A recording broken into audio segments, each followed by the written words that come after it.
Welcome to millets ಮನೆ ಊಟ.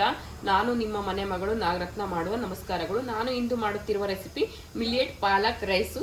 ಈಗ ಬೇಕಾಗಿರೋದು ರೈಸ್ ರೆಡಿ ಮಾಡಿ ಇಟ್ಕೊಂಡಿದ್ದೀನಿ ಒಬ್ರಿಗಾಗುವಷ್ಟು.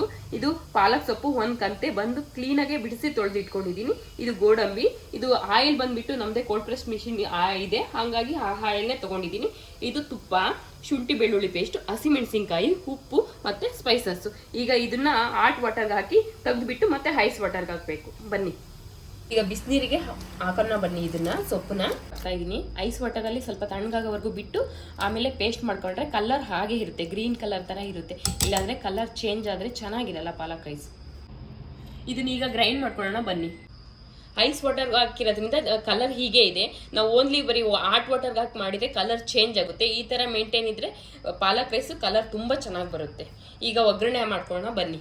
ಆಯಿಲ್ 2 ಸ್ಪೂನ್ ಹಾಕ್ತಾ ಇದ್ದೀನಿ.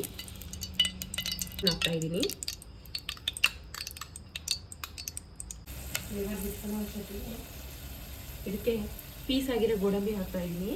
ನಾನು ದೊಡ್ಡದು ಹಾಕ್ತಾ ಇಲ್ಲ, ಚಿಕ್ಕದು ಹಾಕ್ತಾ ಇದ್ದೀನಿ, ಎಲ್ಲ ಅದರಲ್ಲೂ ಸಿಗಲಿ ಅಂತ. ಅಂದರೆ ಇಡೀ ಅನ್ನದಲ್ಲಿ ಒಂದೊಂದು ಸಿಗಬೇಕು, ತಿನ್ನಂಗೆಲ್ಲ ಒಂದೊಂದು ಸಿಕ್ಕಿದ್ದೀನಿ.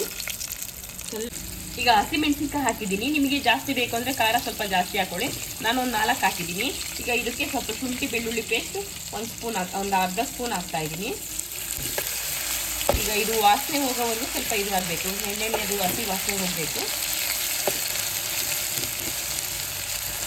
ಇದಕ್ಕೆ ನಾನು ಪಾಲಕ್ ಪೇಸ್ಟ್ ಮಾಡ್ಕೊಂಡಿರೋದು ಹಾಕ್ತಾ ಇದ್ದೀನಿ.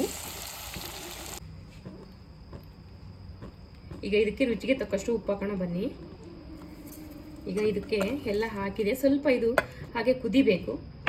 ಕುದ್ರೆ ಪಾಲಕ್ ಗೊಜ್ಜು ರೆಡಿ ಆಗುತ್ತೆ. ಈಗ ಗೊಜ್ಜು ರೆಡಿಯಾಗಿದೆ. ಇದನ್ನು ತುಂಬ ಹೊತ್ತು ಕುದಿಸಿರಿನೂ ಕಲರ್ ಚೇಂಜ್ ಆಗುತ್ತೆ, ಹಂಗಾಗಿ ಜಾಸ್ತಿ ಹೊತ್ತು ಕುದಿಸ್ಬಾರ್ದು. ಹಾಗಾಗಿ ನೋಡಿ ಕಲರ್ ತುಂಬ ಚೆನ್ನಾಗಿದೆ.